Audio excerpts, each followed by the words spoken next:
My name is Linda Wilkins. Today's date is the 9th of July, 1997. I'm interviewing survivor Maria Curtis in Melbourne, Victoria. And today the interview is being conducted in English. Your name is? Maria Curtis. Right. And your name at birth? My name at birth is Rachel Siror. Right. What was your nickname, or what is your nickname? Rashelika. Rashelika. Used to call me Rashelika. And when were you born? In Salonika. And what was the date of your birth? The 26th of the 3rd, 23. 1923. So that makes you now? 74. I'm an old lady. True, you know. And it took us one day, we got everything ready, all the kids and everything, to transport us to the one of these ghetto they sealed in. That was like a little, how can I explain? I think you said like a suburb. Like a suburb. They closed the suburb. And how did they close it? What did they use? Wires. So it was barbed wire? Oh, yeah, barbed wires with machine guns at the top. Oh, yeah, 2 machine guns the other side. Where was the ghetto? The ghetto was is near the railway. I forgot the name. I knew the name because my uncle used to live there. Terminal. I used to go. There's a terminal. And there was the railway station there. And the guards were German or Greek? Some of the guards inside, they were Jewish. They had to make to do it. Because, not the Germans doing those, because they had order to control the Jewish people, see? They had to do that. And that was the Jewish people that told us, everybody to gather in. Did you know who these people? No, the people, I mean, they chose people, so you got to do it, you got to do it, you got to do it, see? To keep in order, because the Germans hadn't done that. And where did you live in the ghetto? I was with my uncle, my brother's father. What were conditions like? Well, very poorly, and not much food. They were throwing, the Greek people were throwing food from the wires, and the Germans... The Greek people threw food over the wire into the ghetto? People, yes. And like the Germans, oh, arouse, with the guns, you know, just not to let anybody throw any food to them, you know. And what did you do during that time? Was there anything to do, or did you not have anything? Nothing. It's got nothing to do. Just walk from one day to the other and one place to the other. And you were still together with your parents and your brother and sisters? Yeah, but they got that one day. I don't remember the exact day. I'm sorry, but I can't remember days. They gathered everybody to transport. And I said to my father and my mother, I said, I'm not going with you. I'm going to stay with Uncle Baru. That's his father's. He says to me, why? Because I said, I'll go with the next transport. I had an idea because a friend of mine said, you're going to get out from the escape because they opened the wires from the other side. Nobody can see there because it was a police station right to the other side of the street. So your friend had told you that she would help you? Yeah. Before the transport? So you knew that? I knew that. I knew all along. That's what I did when with my people, my father and mother. And she said, all right, you go with my uncle. And the next transport, you come. I said, yes, we will do that. And you were, how old were you at this time? Oh. This is 1943. Yeah.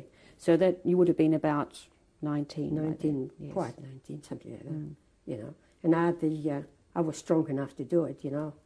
Otherwise, and what happened after that? What I was saying? What happened to your family? Oh, yes, they got it already to transport, already gathered, my brother, my mother, my grandmother, and I kissed all of them. Oh, God. Did you know where they were going? They're transporting. I don't know where they were taking it. They didn't tell you? No way, no. What were they told, that it was for work, or? I don't know, they told them they're going somewhere in another country or something, you know. Nobody knew what was going to happen to them. People were frightened? Of course. Yes. I mean, you don't know what was going on. Yes. Nothing to take, only a little case or something. Just. Was that the last time you saw your parents? I kissed my mother, kissed my sister, and my brother. Sorry.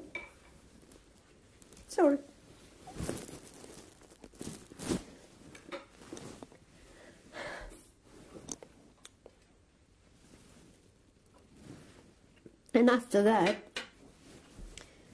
2 days after when they're gone, I went to my uncle's. You were on your own I for was on 3 days Yeah, but not for my uncle, not by myself. with your uncle. I was living with my uncle with his wife. And your aunt? because- Yes. Oh, yeah. Yes. Yeah, and Yes. she had two kids. She had two girls. She had the same name as mine. And the Greek girl came the next day. She says to me, "Tonight." I said, "What's tonight?" 6 o'clock. 6 o'clock sharp. What time of year was it? Can you remember? Was it I hot can't- or cold? No, or- that was a lovely day. That was no hot, not Yeah. cold. Just So- nice because I was wearing a little jacket like this, Yeah. light jacket, Yeah. black. It was a black or blue, I don't remember. Yes. And I had a packet. And that's all I was wearing, nothing else. And she says, 6 o'clock tonight. And it was dark by 6 o'clock. That So was maybe ju- it was. uh, Was it near a winter bit, or- there was not, in between. Yes. And I says to my uncle, his girlfriend's coming, because you're not allowed to go in the street a certain time. Everybody should be locked in. But the Germans not allowed to go out in the street. There's a curfew. Oh, no. Certain times everybody's going to be in. And I says to my uncle, I says, a friend's coming to give me a parcel. And I will say, I won't be long.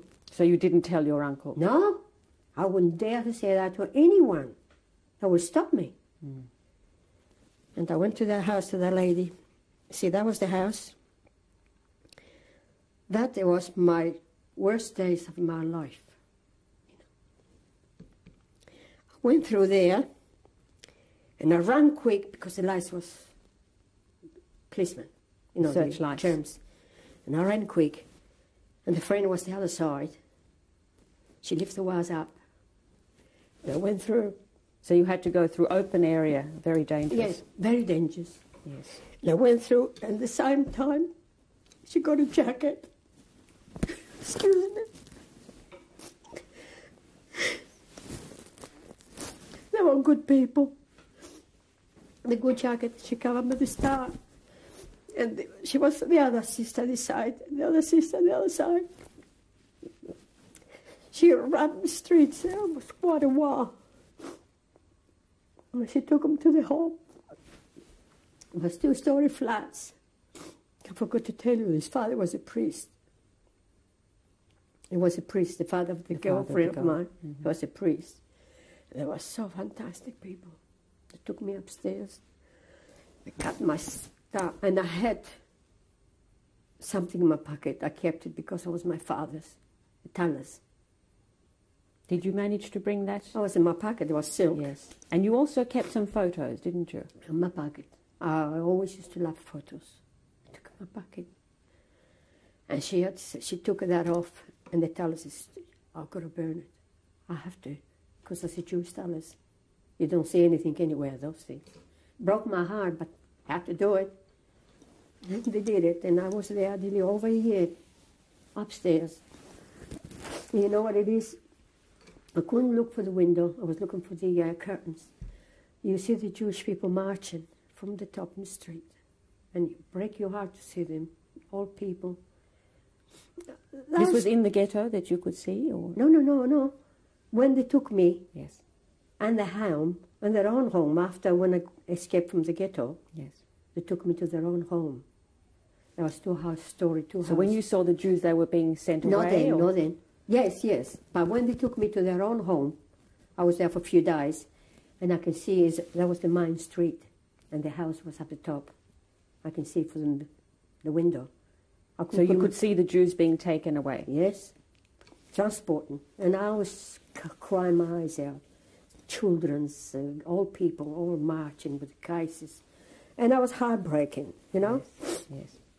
And I was there for, a year, a little over. I can't tell you.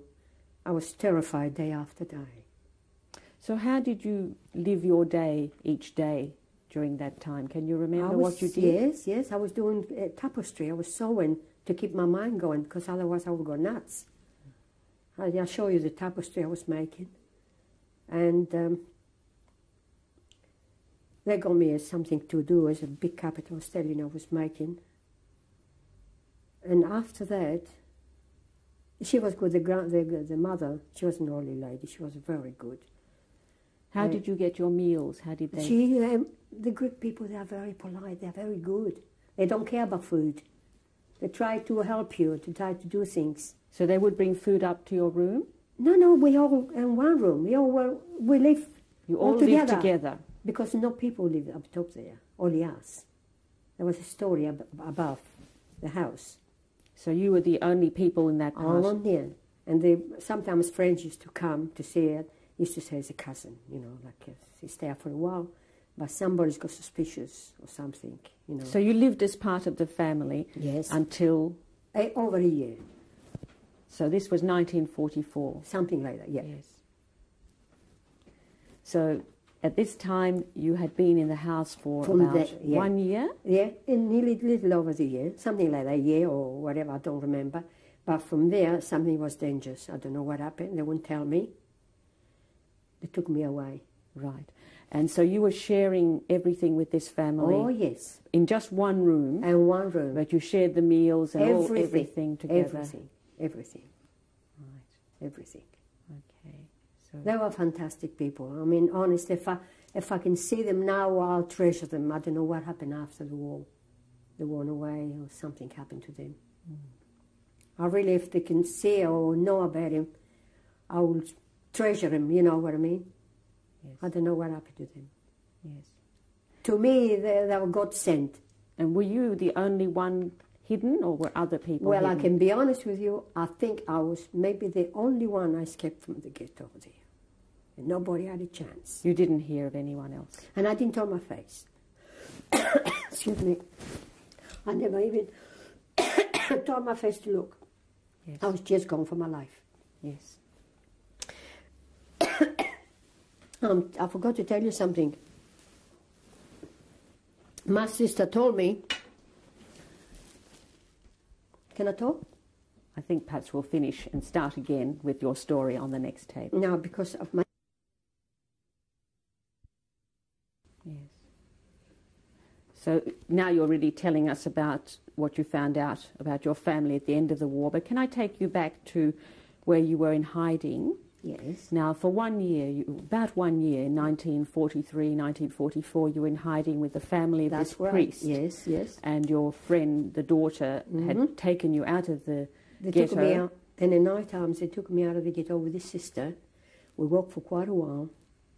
Never was alone. 1 year, 1 day, I was in the center. Always walking together. And we were walking for quite a while. We were friends, and then we get it. So this was after curfew, so it was very dangerous. Oh, yeah.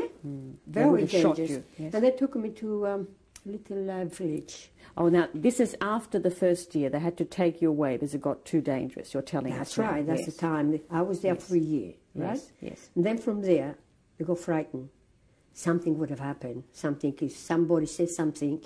Yes. Because I wasn't going nowhere. I was inside the house all the time. See? And you were the family said you were their cousin. That's right. But visitors. And that's why I would never used to go out in the streets. They got suspicious or something like that. And they took me away. I was away in the, for 6 or 8 months. I don't remember. They took me somewhere with known people. They told them I was no Jew. They gave me I was wearing the cross. So you were disguised. Oh, yeah. The people who hid you. Yeah. And this was on the outskirts of Salonika, like an outer suburb. That's right. They had to wear that to survival. You have to do this because if the people saw you, they're not frightened, you know. Yes. You're a Greek girl, you see. Yes. Did you look different? Could people tell you were Jewish? Well, I was dark. Darker than a the lot of others? people, they are dark. Yes. You see, they can't tell. Yes. You know, and I was there for quite a while. And no one guessed or suspected? No. You didn't have a problem? No problem whatsoever. I was there for quite a while. How did you feel during this period? What were your emotions? I feel very, very deep inside of me hurt. And how can I explain to you? In fear, I was in fear all the way. I don't know if I get caught or what they do to me, what happened. They said that was not an easy task. That was not easy. That was a tough life. What kept you going? I don't know, God's life. What did you hope for? Survival, to see somebody of my family return. That's the only one returns of my sister. And I love her dearly. So it was the hope to see your family. Even when we were a child, I loved my sister very, very much. So you were a very close family. Very close, yeah. All the family. Yes. I regret one thing only, because my brother was a very strong boy. I don't know why he didn't survive. You didn't hear about that? Because after when the war was finished, we went to the comunità. I mean, comunità means the Jewish quarters. In Spanish is comunità, we call it. We found out who's coming, who's not going. Over a year, over 2 years, nobody did come. So, taking you back a little bit before that, but towards the end of the war, we're now in 1945. You've come back from this hiding place out in the village at the edge of Salonika. They come back again to their own, to the Sam family. You came back priest, to the house. To the house. They took me there because everything was quiet, no problems. Right. So this was towards the end of the war in 1945. Yeah.